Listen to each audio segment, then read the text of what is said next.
Big boss season 7 live അപ്ഡേഷനിലേക്ക് എല്ലാവർക്കും സ്വാഗതം. കാശുകൾ വാരിക്കൂട്ടാനായി cash മേള എന്ന് പറയുന്ന ഒരു ടാസ്ക് തുടങ്ങിയിരിക്കുകയാണ്.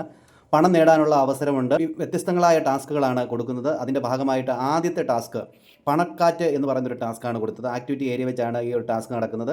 ഒരു ഫാനിൽ 10 കപ്പുകൾ ഒട്ടിച്ചിട്ടുണ്ട്. കാറ്റ് മറികടന്ന് ആ ബോളുകളൊക്കെ ഈ കപ്പിൽ വീഴ്ത്തുക എന്നുള്ളതാണ് ടാസ്ക്. 10 കപ്പുകളാണ് ഉള്ളത്. ഓരോ കപ്പിനും 5000 രൂപ വെച്ചാണ്. ഈ കപ്പിൽ വീഴുമ്പോൾ ഓരോരുത്തർക്ക് 5000 രൂപ വെച്ച് കിട്ടും. ആരാണോ വീഴ്ത്തുന്നത് അവർക്ക് കിട്ടും. 1 മിനിറ്റാണ് ഒരാൾക്ക് സമയം.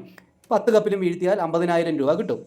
അതനുസരിച്ച് ടാസ്ക് തുടങ്ങിയപ്പോൾ ഷാനവാസാണ് ആദ്യം പോയത്. ഷാനവാസ് 2 കപ്പിൽ ബോളിട്ടു, 10000 രൂപ നേടി. അക്ബർ 10000 രൂപ നേടി. അനുമോൾ 5000 രൂപ നേടി. 25000 രൂപയാണ് 3 മത്സരാർത്ഥികൾക്കും കൂടിയായിട്ട് കിട്ടിയിട്ടുള്ളത്. എന്നാൽ ബാക്കിയുള്ളവർക്ക് ആർക്കും ആ കപ്പിൻ്റെ അകത്ത് ഈ ബോളുകൾ വീഴ്ത്താനായിട്ട് സാധിച്ചില്ല. അതുകൊണ്ട് തന്നെ അവർക്കൊക്കെ നിരാശയാണ്. ടാസ്ക് കഴിഞ്ഞ് ഇറങ്ങി വന്നപ്പോൾ ആദില പോയി അനുമോളുടെ അടുത്ത് കൺഗ്രാറ്റ്സ് പറയാനായിട്ട് പോകുമ്പോൾ ആദിലയുടെ മുമ്പിൽ അനുമോൾ നിന്നു കൊടുത്തില്ല.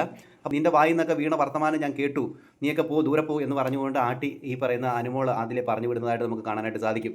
എന്തായാലും ഇനി എന്തൊക്കെ നടക്കും നമുക്ക് കാത്തിരുന്നതിന് കാണാം. ഇനിയും ഈ പറയുന്ന കാശ് മേള എന്ന് പറയുന്ന ടാസ്ക് ഇനിയും നടക്കാനുണ്ട്. കുറേ ടാസ്കുകൾ കാണും. എല്ലാം നമുക്ക് കാത്തിരുന്നതിന് കാണാം. ആർക്കാണ് ഏറ്റവും കൂടുതൽ പൈസ കിട്ടുന്നതെന്ന് നമുക്ക് വരും നിമിഷങ്ങളിൽ അറിയാനായിട്ട് സാധിക്കും. കൂടുതൽ ബിഗ് ബോസ് ലൈവ് അപ്ഡേഷൻ ഈ ചാനൽ സബ്സ്ക്രൈബ് ചെയ്യാൻ മറക്കരുത്.